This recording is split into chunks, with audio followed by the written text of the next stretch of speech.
Pinasok ng NBI ang condominium unit kung saan ginahasa umano si Denise Cornejo at nabugbog si Vong Navarro. Ang Malaysia namang nagpahiram ng unit kay Cornejo hindi nagpakita sa mga otoridad pero nauna nang itinangging may connection siya kay Cedric Lee. Balita hatid ni Salima Refran. Napilitang wasakin ng NBI ang lock ng pinto ng condo unit sa Forbeswood Heights kung saan umano nagahasa si Denise Cornejo at binugbog si Vong Navarro. Hawak daw kasi ni Cornejo ang susi. At sa loob, nakitang nakapwesto na ang maraming personal na gamit ni Cornejo kahit pa isang linggo pa lang siya sa unit na hindi naman pala kanya. Naroon pa rin ang supot ng pagkain na dala ni Navarro.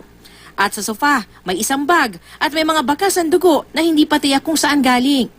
Ang mga pahayag naman ni Cedric Lee sa media na dahilan ng paniningil niya raw kay Navarro ng hanggang 2 milyong piso, pinagdudahan. Siya ang nag-offer kay Denise na babayaran niya lahat ng na-damage. I texted him, sabi ko sa kanya, Bong, yung na-damage dito mga nasa almost 800 plus thousand. Pero i-round off mo na sa 1 million, including other moral damages and etc. Yeah?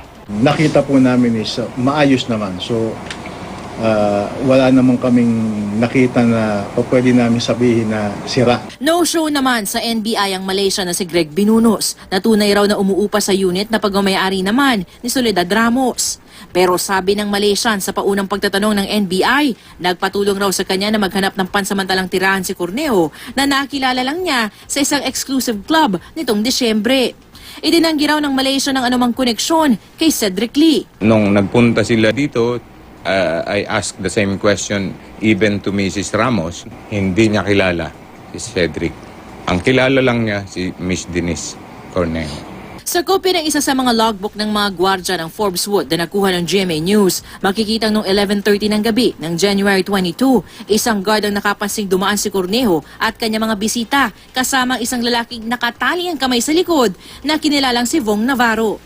8:40 ng gabi kinabukasan, January 23, nagtanong daw si Cornejo kung paano masisilip ang kuha ng CCTV dahil may nanakaw raw sa kanyang unit.